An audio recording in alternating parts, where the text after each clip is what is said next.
I'm really looking forward to meeting you in person at our consultation. We'll get more time to talk about your child. What I'd like to do first, real quick, is remind you what our learning continuum is. Why do children struggle with their homework? What is causing their learning challenge? No child wakes up every morning and says, I want to have a bad day. There's always a reason. So let's look at the learning continuum and what makes us different than a school or tutoring. I'm 30 years in education, and I used to be a teacher educator. I know what teachers are trained in, what their job description is, how they're measured, and that's at those top two levels. It's in accessing the curriculum. Their job is to teach children how to read, write, do math, and teach higher level content. Those are the two top levels of the continuum. When a child is struggling or has had poor instruction or just is missing some things, tutoring is great. It's appropriate. But when there's something else going on, we want to analyze that and say, what is it? And that's what the three lower levels in the continuum are. What is therapy? What is tutoring? Tutoring are at the two top, tutoring and schools basically really are at the top two levels on this continuum. Therapy is down below. Let's start in the yellow zone. That's what I call it in the color here. Core learning skills.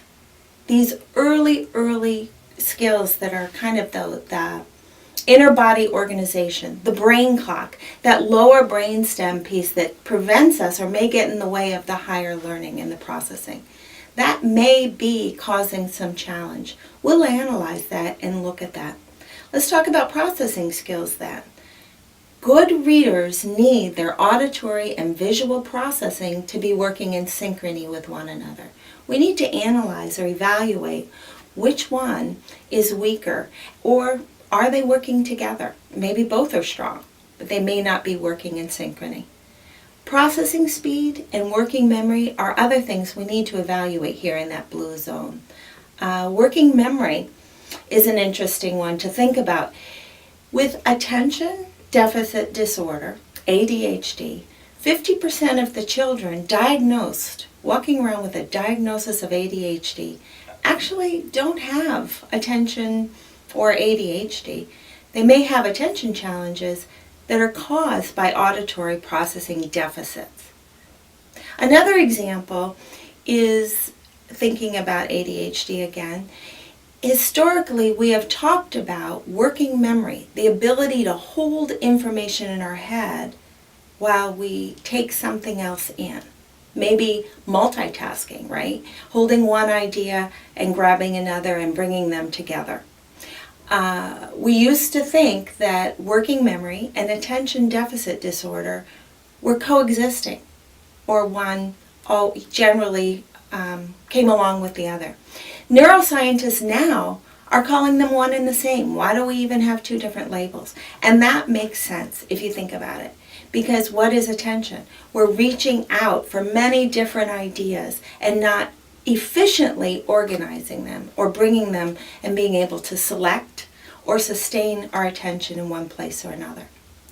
Again, too, processing speed is there. Maybe holding on to those ideas is challenged by the fact that I might forget because my processing speed is not happening quick enough. That also affects language expression, writing content, comprehension, so many things academically. Let's move up the scale then, in that green zone. What is executive function? It's the air traffic control station for an airport. It's all the organizational skills that we need to be able to say and prioritize, what do I need to do first or second? How do I prioritize what's more important?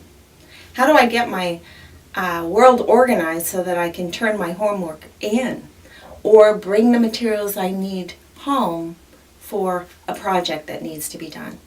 And there may be deficits in that executive function. Typically, there are other pieces happening below that then are affecting our executive function, working memory being one of them. So we want to really look at and analyze what's going on in the lower levels that are causing those challenges in school doing homework, or any of those things. This is something we're going to look at when we meet together in person. We'll talk about your child, and while you're talking, I'm going to be listening at each one of those underlying levels, trying to figure out where would we start with our assessment. Are we a good match?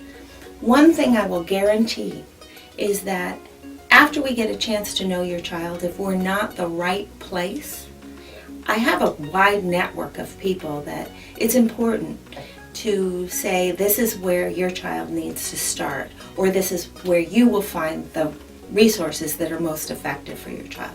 So come on in, we will talk about your child, and let's talk about what they need, what they really need. Again, look forward to meeting you. Look forward to introducing you and giving you a tour of the Therapeutic Literacy Center, and see you soon.